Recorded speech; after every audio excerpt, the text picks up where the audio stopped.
Good afternoon, Centerville United Methodist Church. This is Will Montgomery, lead pastor, coming to you with today's devotion on this July 9th. I want to share with you that I'm sensing some tension building up this week. And this tension comes not because I'm a pastor trying to lead this congregation through this wilderness that we're in. This tension comes because I'm a parent. And see, this week my wife and I are having to make a decision on what we believe will work best for our family situation, what will work best for our girls when it comes to this upcoming school year. Notice I said we're having to make a decision about what will work best. I didn't say we're making a decision about what we want. See, what we want is for our girls to be back in school Monday through Friday, to have a full day, every single day of in-person with their teachers. That would be what we would want. I want my youngest child to sweat it out every day in marching band practice and come home exhausted all those days leading up to school. I want to see unlimited swimming indoors for my middle child. I want to see baseball games, not just on television, but I want to go to them. But I know that's not going to happen. I want to be able to worship in person as a congregation, and I've wanted that for months now.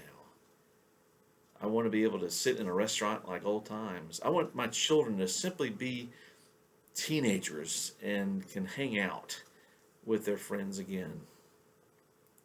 You know, when we can't get what we want, we can feel the tension build. And we might be good for a while, but then there's that one more delay. There's that discouraging email, and the only reason it's discouraging is because it's information that you're having to process, and it's information that you didn't want to receive. Or there's another troubling news report, and after a while, when that builds up, we can become irritable and consumed by the urgency of the now.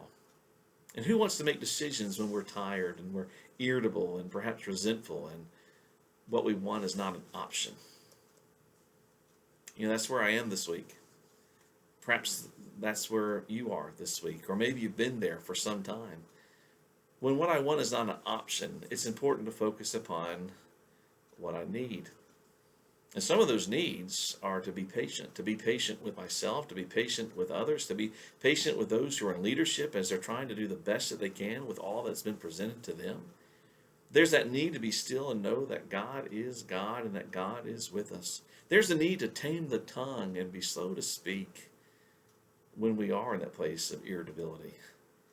There's that need to take a break, to take a walk, to enjoy the beauty of God's creation. There's the need to go to scriptures and be reminded of what I already know. But the disappointments and the stressors have grabbed my attention, and the scriptures have a way then of calling me back to that quiet center where I can hear those life-giving words again. Those words like, cast all your anxiety on God because God cares for you. That's 1 Peter chapter 5, verse 7.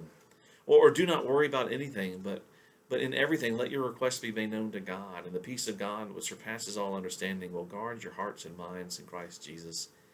That's Philippians 4, verses 6 through 7. And then there's a need to simply pause in prayer and to be aware of God, to be aware of your need for God, and look to God as we continue on this journey through the wilderness that we are in. Friends, we may not get what we want, but with God with us, we truly have what we need. And I hope that is an encouraging word for you today. I hope that awareness of God with you will make all the difference in your life this week. Friends, take time to be still and know that God is with you. Peace be with you. Amen.